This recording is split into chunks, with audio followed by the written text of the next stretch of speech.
Hello friends, myself Isha. Welcome to my YouTube channel accounts magic. आज से हम class 12th की accountancy शुरू करेंगे और आज हम पढ़ेंगे क्लास 12th का फर्स्ट चैप्टर पार्टनरशिप। आज हम उसके सारे बेसिक्स क्लियर करेंगे। उसके बाद जब बेसिक्स क्लियर हो जाएंगे फिर हम इस चैप्टर के प्रैक्टिकल करेंगे। ओके, तो आप सब ने ये वर्ड तो सुना ही होगा, पार्टनरशिप। आप लोग डेली सुनते होंगे पार्टनरशिप वर्ड। लेकिन हमारे अकाउंटेंसी में सेक्शन 4 पार्टनरशिप एक्ट 1932, इसके अंदर ये डेफिनेशन दे रखी है पार्टनरशिप की कि पार्टनरशिप होती क्या है। और ये सेक्शन 4 पार्टनरशिप एक्ट 1932 ये याद करना बहुत ज़रूरी है, क्योंकि ये थ्योरी में आपसे पेपर में पूछा जा सकता है। ठीक है, तो पार्टनरशिप होता क्या है? वैसे बेसिकली देखा जाए तो पार्टनरशिप रिलेशन होता है दो से ज़्यादा लोगों के बीच में जो मिलके एक बिजनेस करते हैं। अब इस पार्टनरशिप एक्ट के हिसाब से इसकी डेफिनेशन क्या है?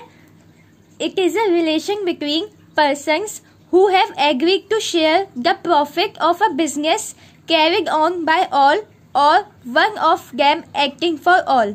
ठीक है, तो इसका मतलब क्या है? ये रिलेशन है दो से ज़्यादा लोगों के बीच में जो प्रॉफिट कमाने के लिए बिजनेस करके है। अब ज़रूरी नहीं है कि वो बिजनेस सब मिलके चलाए, उनमें से कोई एक काम करे, चाहे वो सब या फिर उनमें से कोई एक सबके बिहाफ पे काम करे या फिर वो सब मिलके काम करे, लेकिन उसे पार्टनरशिप कहा जाता है जहाँ पे दो से ज़्यादा लोग प्रॉफिट कमाने के लिए एक बिजनेस चलाते हैं। ठीक है, अब पार्टनरशिप में सबसे ज़रूरी होता है पार्टनरशिप डीड। पार्टनरशिप डीड क्या होता है? पार्टनरशिप डीड एक ऐसा रिटर्न एग्रीमेंट है जिसमें तुम्हारी पार्टनरशिप के बारे में सारी चीज़ें लिखी होती है, सारी इंफॉर्मेशन दे रखी होती है उसमें।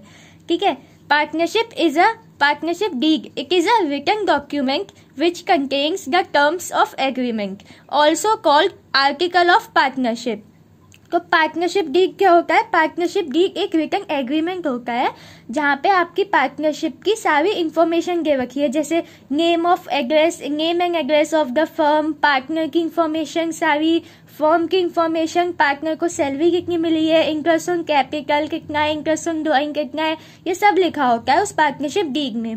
ठीक है, और ये पार्टनरशिप डीड जरूरी होती है बनानी, बिना इसके आपके पार्टनरशिप में बहुत डिस्प्यूट्स हो सकते हैं, इसलिए ये पार्टनरशिप डीड बनानी बहुत ज़रूरी होती है। ठीक है, इस पार्टनरशिप डीड के कुछ रूल्स होते हैं।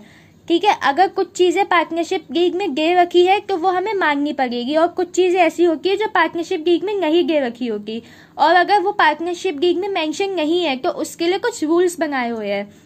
तो अब हम पढ़ेंगे रूल्स ऑफ पार्टनरशिप डीड। सबसे पहला होता है प्रॉफिट शेयरिंग रेशियो।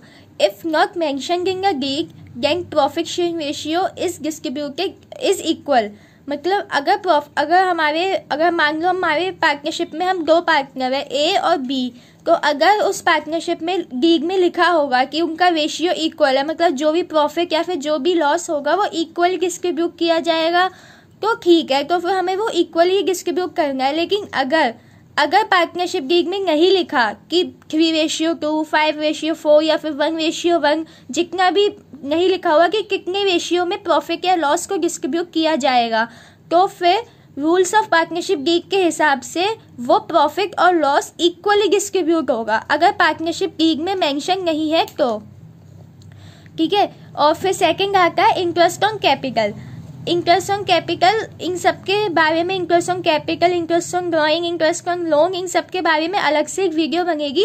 लेकिन अभी फिलहाल ऊपर से आप समझ लीजिए कि इंटरेस्ट ऑन कैपिटल अगर डीड में मेंशन नहीं है कि कितने परसेंट इंटरेस्ट ऑन कैपिटल देनी है पार्टनर को, तो फिर पार्टनर को कोई इंटरेस्ट ऑन कैपिटल नहीं मिलती।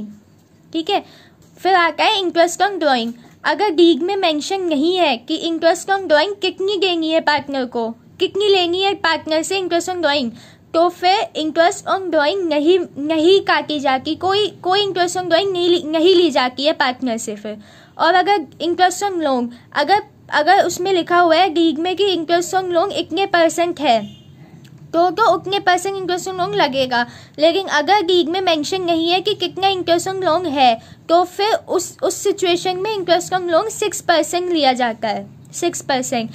Profit sharing ratio equal, interest on capital नहीं लगाया जाता बिना गिग में मेंशन किए हुए, और इंटरेस्ट ऑन ड्राइंग गिग में मेंशन नहीं है तो वो भी नहीं लगाई जाएगी। लेकिन अगर इंटरेस्ट ऑन लोन मेंशन नहीं है तो फिर वो 6% लगाया जाएगा। ठीक है। अब बात आती है पार्टनर की सैलरी की, पार्टनर्स की सैलरी और रिम्यूनरेशन की। अगर गिग में सैलरी से रिलेटेड कुछ मेंशन नहीं है तो पार्टनर को कोई सैलरी नहीं दी जाती, कोई भी सैलरी नहीं दी जाएगी पार्टनर को अगर गिग में मेंशन नहीं है। और अगर गिग में मेंशन है ये सब चीज़ें तो फिर वो चीज़ें आपको माननी पड़ेगी, और अगर मेंशन नहीं है तो फिर जैसा रूल्स है गिग के उसी के हिसाब से आपको सब कुछ करना पड़ेगा। ठीक है। एक और आता है एडमिशन ऑफ अ पार्टनर। बिना सब पार्टनर्स की मर्जी से कोई भी नया पार्टनर आपके पार्टनरशिप में एडमिट नहीं हो सकता है। ये भी आपके रूल्स ऑफ गिग के अंदर ही लिखा हुआ है कि बिना सब पार्टनर्स की परमिशन के कोई नया पार्टनर आपकी फर्म में एडमिट नहीं हो सकता है। ठीक है। आई होप आप सबको यहाँ तक समझ आ गया होगा। अब आगे की क्लास हम नेक्स्ट वीडियो में लेंगे। ये मेरी फर्स्ट क्लास की, तो मैंने इससे अभी छोटी वीडियो बनाई है। आगे हम और आगे पढ़ेंगे। मेरी नेक्स्ट वीडियो जल्दी आएगी। Okay, bye bye.